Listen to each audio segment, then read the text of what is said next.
ይሰማል። ይቅርታ ትንሽ ኮኔክሽን ምናምን ያስቸግራል ያለሁበት አካባቢ ለዛ ነው። ይሰማል። አብሽር ይሰማል። እስኪ አንድ የመጀመሪያ ጥያቄ እሺ የመጀመሪያ ጥያቄ ብዙ ጊዜ እኔ እንኳን እንደዚህ ብዙም የጠለቀ የመጽሐፍ ቅዱስ ዕውቀት የለኝም፣ ግን በአንዳንድ ሰዎች እንደዚህ ቤተክርስቲያን በሚያስተምሩ ሰዎች ምናምን ስሰማ ከቁርአንና ከመጽሐፍ ቅዱስ በጣም የሚቀርመው መጽሐፍ ቅዱስ ነው። ከብዙ መቶ ዓመታት በኋላ ነው ቁርአን ነብዩ መሐመድ ከተልከው ከመጡ በኋላ ነው እያንዳንዱ የቁርአን እንትን ከመጽሐፍ ቅዱስ ነው የተኮረጀው እንጂ መጀመሪያ የተጻፈው መጀመሪያው መጽሐፍ ቅዱስ ነው ይባላል። እና በዚህ ዙሪያ how much is true የሚለውን ብትገልጽልኝ እፈልጋለሁ። አንደኛ። ሁለተኛ ደግሞ እንደሚታወቀው መጽሐፍ ቅዱስ ላይ ኢየሱስ ክርስቶስ አምላክ እንደሆነ በመስማት ብቻ ሳይሆን ራሴም ያየኋቸው ብዙ ቦታዎች አሉ መጽሐፍ ቅዱስ ላይ ኢየሱስ ጌታ ነው፣ አምላክ እንደሆነ፣ ፈጣሪ እንደሆነ እና ተልኮ እንደመጣ ሁሉ ምክንያቱም አብ ወልድ መንፈስ ቅዱስ ሶስቱ አንድ አምላክ እንደሆኑ የሚገልጽ ብዙ ቦታ አለና በሙስሊም ደግሞ ኢየሱስ ብላችሁ የምትሉት ነብይ ኢሳ ነው። ነብይ ኢሳ ደግሞ በመጽሐፍ ቅዱስ ላይ ቁርአን ላይ የተጠቀሰው ነብይ ኢሳ በእኛ በመጽሐፍ ቅዱስ ላይ ኢየሱስ እንዳልሆነ ብዙ ማስረጃዎች አሉ። እሱ አይደለም የሚሉ አሉና ስለዚህ ተጨባጭ የሆነ መረጃ እንድትነግረኝ እፈልጋለሁኝ። ሌላው ቅድም ለአንዲት እህታችን ስትናገር የሰማው ነበረ ነብዩ መሐመድ እስከ ሰባቱ ሰማይ ሄደዋል ይላል። ግን ለዚህም ተጨባጭ የሆነ መረጃ በእርግጥ እንትን ስትል ያው የተቆራረጠ ያዳመጥኩ ነበር። ግን ነብዩ መሐመድ ሙተው እንደቀሩ ብዙ መረጃዎች ያሳያሉ። ግን ኢየሱስ ግን ሙቶ በሶስተኛው ቀን መቃብር አሸንፎ እንደወጣ ሁሉ ይገለጻልና እስኪ ስለነዚህ ስለሶስቱ በደንብ ክላሲፋይ አድርገህ አብራራለኝና ሌላ ጥያቄም ይኖረኛል። እስኪ ማለት ብዙ ጊዜ በዓለማዊ እንደምነግርህ ዶክተር ነኝ፣ ብዙ እንትኖችን አሳልፌያለሁ። ግን በቲዮሎጂ ላይ ምንም ዕውቀት ስለሌለኝ ነው እነዚህን ብታስረዳኝ። እሺ በመጀመሪያ ነብዩ መሐመድ ሰለላሁ ዐለይሂ ወሰለም ኮርጀዋል ወይ? ላ አልኮረጁም። ኮርጀዋል የሚል አንድ ቦታ ነው። ከአምላክ ዘንድ በቀጥታ ነው የወረደላቸው።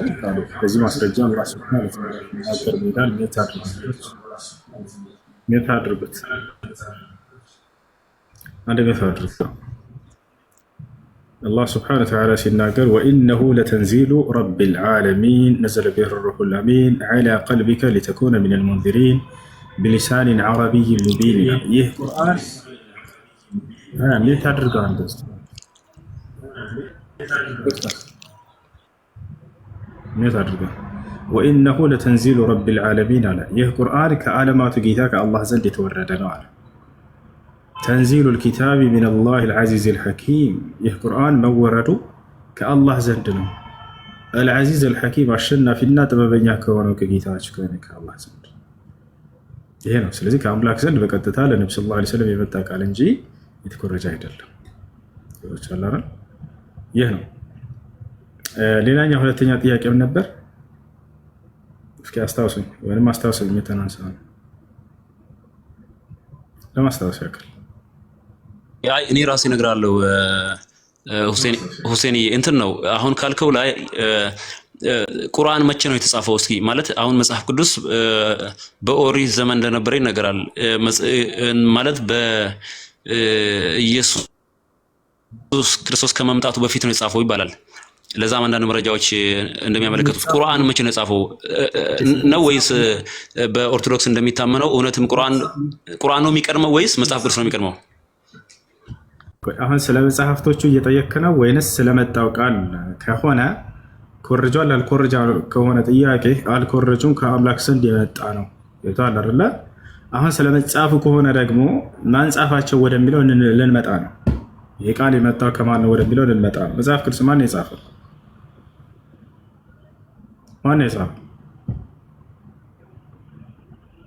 ማን ነው የጻፈው እያልኩ ነው።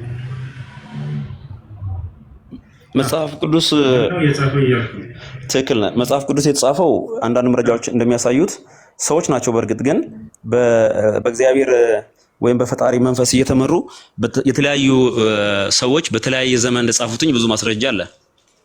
ለምሳሌ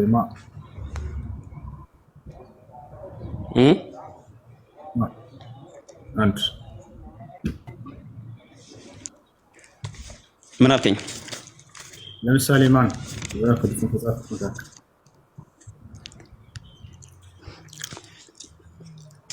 መጽሐፍ ቅዱስን ከጻፉት መካከል ለምሳሌ ያክል አንድ ጊዜ ጠብቀኝ። ለምሳሌ ወስደን ብናይ ይቅርታ አንድ ጊዜ ትጠብቀኛለህ ሁሴኔ።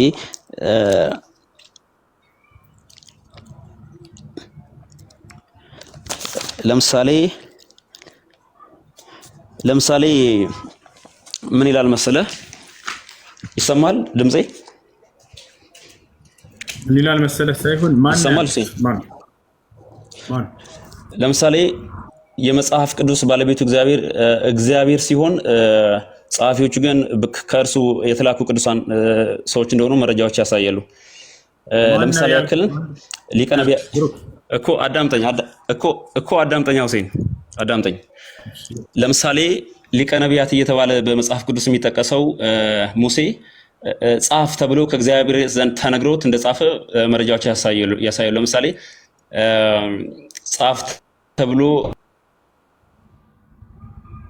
መሆኑ መጽሐፍ ቅዱስ ይናገራል። ዘጸአት 17 ከቁጥር 14 ላይ ወስደህ ብታይ፣ እንደገና ደግሞ ዘጸአት 34 ከቁጥር 27 ወስደህ ብታይ ነቢዩ ኤርሚያስን እነሆ ቃሌን በአፍህ ውስጥ አኖራለሁ ብሎ እንደገለጠው እግዚአብሔር የሰጠውንም ጽፏል።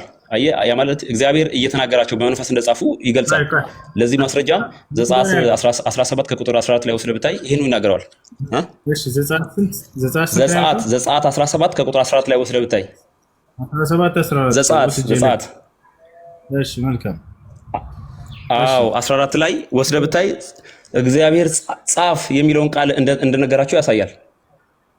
ጻፍ ብሎ እንደነገረው እሱ ብቻ አይደለም። እንደገና አሁንም ጻፍ የሚለውን አይደለም እየጠየኩኝ ያለሁት እኮ ማለት የጻፈው ሰው ነው እንደነገርኩህ፣ ግን ጻፍ ተብሎ እንደጻፈው መረጃዎች ያሳያሉ። አሁን የምነግርህ ማለት ነው።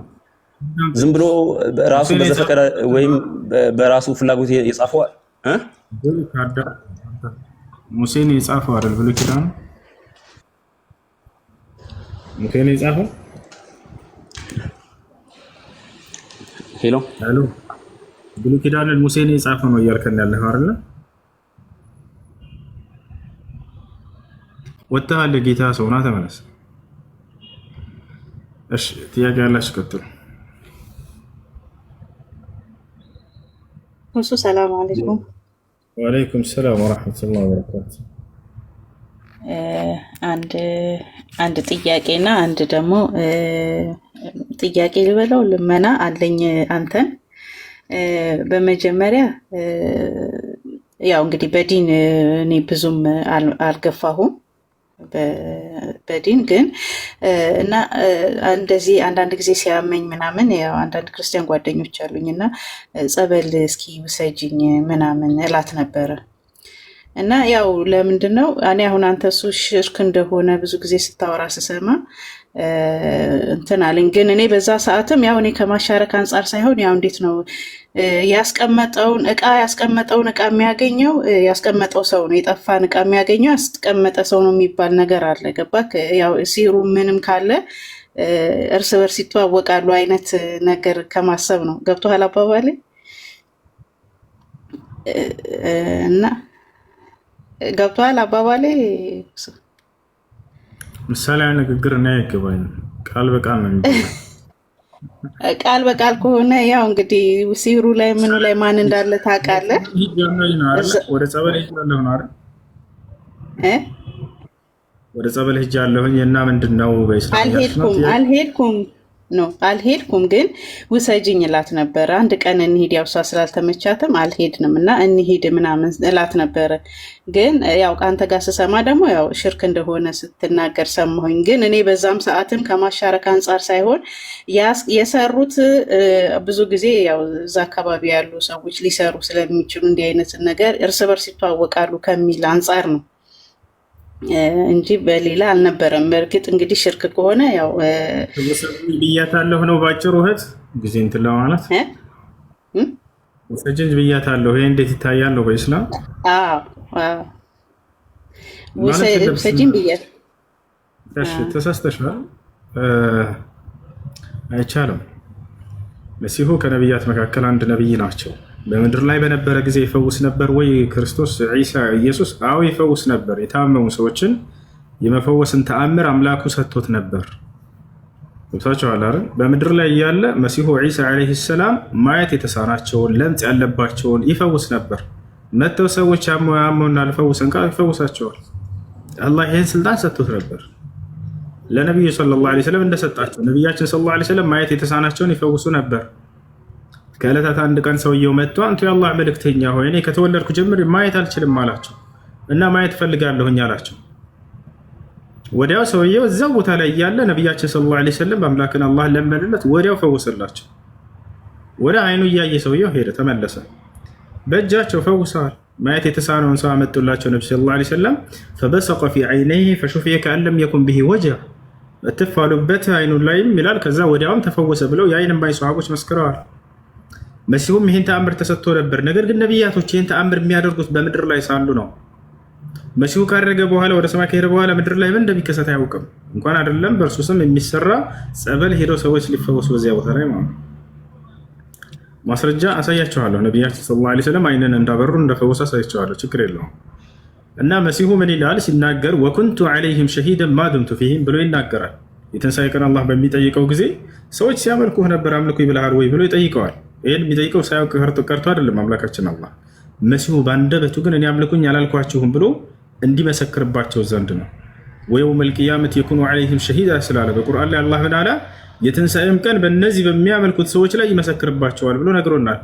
እኔ አምልኩኝ አላልኳችሁም ያን የላከኝን አንዱን አምላክ አምልኩ ብቻ ነው ያልኳችሁ ብሎ ከአምላክ ፊት የሚመሰክርባቸው ቀን ይመጣል። ታቸዋል አይደለ? ይሄን አላህ በቁርአን ላይ ይናገራል። የትንሣኤ ቀን በእነርሱ ላይ ይመሰክራል ብሎናል። ታቸዋል ምን ብሎ ነው አላህ የሚጠይቀው? ወኢዝ ቃለ አላሁ ያ ዒሳ ብነ መርየም አአንተ ቁልተ ሊናስ ኢተኺዙኒ ወኡሚየ ኢላሀይን ሚን ዱኒላህ፣ አንተ የማርያም ልጅ መሲሁ ሆይ ከእኔ ከአላህ ውጭ አንተን አምላክ አድርገው እንዲይዙ ሰዎችን ሰብከሃል እንዲህ ይለዋል። ሰዎች የሚያመልኩት ህዝብ ሁሉ ከፊቱ ይቆማሉ። አምላክ ይሄን ይጠይቀዋል። ቃለ ሱብሓነከ፣ መሲሁ ምን በማለት ይጀምራል? ኧረ ጥራት ይገባሃል፣ አንተ አጋር አይገባህም ሲጀምር በመጀመሪያ ብሎ ከአምላኩ በመጀመሪያ በመከላከል ይጀምራል። ሱብሓነከ ብሎ ይጀምራል። ተመልከቱ መሲሁን፣ ያ ሰላም። መሲሁ ከራሱ ከመከላከል አይጀምርም። የመጀመሪያ የአምላኩ ክብር የሚያስጨንቀው በጣም ጀግና መልእክተኛና ነቢይ ነው። ጀማዓ ቃለ ሱብሓነከ ብሎ ይጀምራል። አምላኬ በመጀመሪያ አንተ ጥራት ይገባሃል፣ አንተ ማንም ማገር አይገባህም፣ ብቸኛ ነህ ብሎ ብቸኛነቱን ይመሰክራል። ማ የኩኑ ሊ አን አቁለ ማ ለይሰ ሊ ቢሐቅ ይላል። በመቀጠል ለእኔ የማይገባኝን መለኮት ልሞግት አይቻለኝም፣ እንዴት ይሄን እላለሁኝ ይላል። ኢን ኩንቱ ቁልቱሁ ፈቀድ ዐሊምተህ ተዕልሙ ማ ፊ ነፍስ ወላ አዕለሙ ማ ፊ ነፍሲክ ይላል። ብዬውም ከሆነ በእርግጥም አውቀዋል። አንተ በእኔ ውስጥ ያለውን ታውቃለህ፣ እኔ ግን በአንተ ውስጥ ያለውን ላውቅ አይቻለኝምና ይላል። ኢነከ አንተ ዐላሙል ጉዩብ፣ አንተ ድብቅ ነገራቶችን የሩቅ ነገራቶችን ሁሉ የምታውቅ አምላክ ነህና ይላል። ከዚያ መሲሁ ወደ ህዝቦች ዙሮ ምን ይላል? ማ ቁልቱ ለሁም ኢላ ማ አመርተኒ ቢሂ፣ ጌታዬ አላህ ሆይ አንተ ያዘዝከኝን እንጂ አላልኳቸውም። እኔ ያልኳቸውም ምንድን ነው ይላል? አን ዕቡዱላህ ረቢ ወረበኩም፣ የእኔንም የእናንተንም ጌታ የሆነውን አንዱን አምላክ አምልኩ ብቻ ነው ያልኳቸው ይላል። ችን ቃል እንዳትረሷት። ነገ የትንሣኤ ቀን መሲሆችን ቃል ይላል ብሎ አምላክ አላህ በቁርአን ላይ ያስቀምጦልናል። የእኔንም የእናንተንም ጌታ የሆነውን ያን አንድ አምላክ አምልኩ ብቻ ነው ያልኳቸው፣ እኔን አምልኩኝ ያላልኳቸውም ብሎ ይመሰክርባቸዋል የትንሣኤ ቀን። ዛቸዋል አይደል? ይሄ ቃል በደንብ ካስተዋላችሁት መጽሐፍ ቅዱስ ላይ ሁሉ ታገኝታላችሁ። ኢየሱስ ክርስቶስ ምን አለ? በሰማይ ያለውን የአባቴን ፍቃድ የሚያደርግ እንጂ ጌታ ሆይ የሚለኝ መንግስተ ሰማያትን የሚገባ አይደለም ይላል። የዚያን ጊዜም አለ በርካታ ሰዎች ብዙ ሰዎች ወደ እኔ ይመጣሉ። ምን ይላሉ? ጌታ ሆይ በስምህ ተአምርን አላደረግንምን ይሉኛል። ጌታ ሆይ በስምህ አጋንንትን አላስወጣንምን ይሉኛል። ጌታ ሆይ በስምህ ትንቢትን አልተናገርንምን ይሉኛል። እኔም የዛኔ እናንተ አመፀኞች አላውቃችሁም ከፊቴ ራቁ ብዬ እመሰክርባችኋለሁኝ ይላል። እናንተ አመፀኞች ከፊቴ አላውቃችሁም ራቁኝ። ማነው ዛሬ ጌታ ሆይ እያለ በእርሱ ስም ተአምር እናስወጣለን እንሰራለን የሚለው? ማነው ዛሬ በእርሱ ስም አጋንንት እናስወጣለን የሚለው? ማነው ዛሬ በእርሱ ስም ትንቢት እንናገራለን የሚሉት? በመሲሁ ስም ይነግዳሉ አይደል? የመሲሁ ስም የሚነገድበት ስሙ አይደለም። እርሱ ስለ አምላኩ ሊያስተምር መጣ እንጂ በፍጹም የእርሱን አምላክነት ሊሰብክ አልመጣም። የላከኝን አንዱን አምላክ አምልኩ ብቻ ብሎ ነው ያስተማራቸው። ነገር ግን በእሱ ስም እስከ መጨረሻው ዘመን ድረስ በእርሱ ስም እንደሚሸቅሉበት ተናግሯል። እንደሚበሉበት በስሙ ተናግሯል። በእርሱ ስም አጋንንት እናስወጣለን፣ በእርሱ ስም ተአምር እንሰራለን፣ በእርሱ ድንቅ እንናገራለን። ተው፣ እርሱ ስለ አምላኩ ነው ሊሰብክ የመጣው። ያን አንድ አምላክ አምልኩ ነው ያለው። ያን አንድ አምላክ በብቸኝነት አምልኩት ያለው። በእርሱ ላይ ቅንጣት እንድታጋሩ በዚያ በአንድ አምላኩ ላይ አይፈልግም። እርሱ ገብታችኋል አይደለም? ይሄን ነው አዛሊል ነው። እዚህ ኢብሮ ካለህ ቀጥል። ባረከላሁ ፊክ። ኦኬ እሺ፣ አንድ ነገር አንተ ልጠይቅህ ሁሱ እንትን ሱረቱል አርራህማን ላይ ማለት ነው በተደጋጋሚ ፈቢአይ አላኢ ረቢኩማ ከዚባ የሚል ቃል አለ እና ያ ቃል እኔ በአማርኛ ተርጉሜ ያው ሳነበው አማርኛ ቁርአን ሳነበው ያው ጌታችሁ መድረክ ስለደረሰ አዳምጪ። ትርጉም ከሆነ ፈቢአይ አላኢ ረቢኩማ ትከዚባን፣ በየትኛው በጌታችሁ ጸጋ ታስተባብላላችሁ ሆነ ማለት ነው። ጸጋዎችን እየገለጸ አላህ ይሄን ቃል ቀጥሎ ይናገራል። በየትኛው በአምላካችሁ ጸጋ ነው የምታስተባብሉት? በየትኛው ማን አስተባብለው? አይ እሱ ሆኖ በሚቀጥለው ግን እሱን እንድትቀራልን ነው። እኔ በጣም ሱራው በጣም ልቤን ስለሚነካኝ ነው ይሄን ልጠይቅህ ነው የገባሁት። ሹክራን። እሺ ሰላም አለይኩም። ሞዴሬተሮች ካላችሁ ትልቁ ላይ ያርጉኝ እሱ እስከሚመጣ ድረስ።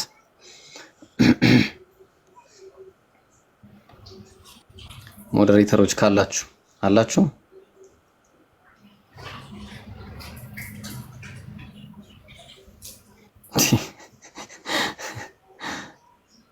እንዴ ኧረ አንዱ ላይ እርጉ።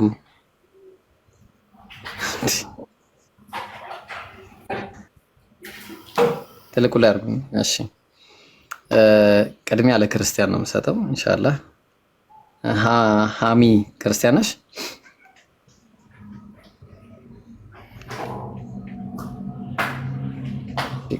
ክርስቲያን ካለ ቅድሚያ ለክርስቲያን ልስጥ። እሺ ሃሚ ዝም ማለችኝ። ሮማን አለሽ?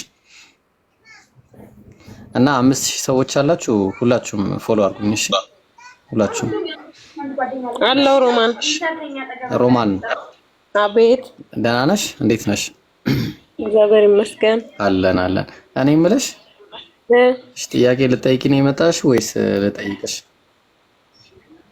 አይ እኔማ ጥያቄ ለመጠየቅ ነበረ። እናም ትምህርቱ ተመችቶኝ ነው ስከታተል ነበር። እሺ አንዳንድ ነገር እንማማር ፈቃደኛ ከሆንሽ ደስ ይለኛል። ግን ይቅርታ እኔ ብዙ ምን አልከኝ? እሱ ሲመጡ ክርስቲያን ልጆች አጠይቋቸው። እናንተ እነሱ መጠየቅ እንፈልጋለን ካላሉ ጥያቄያቸውን እናስተምራቸው። ጠይቀኝ። ማወቅ ፈልጋለሁ። እሺ ልጠይቅሽ ከፈለግሽ? እሺ ጥሩ። ኢየሱስ አምላክ ነው ብለሽ ታምኛለሽ ሮማን? አዎ አምናለሁ።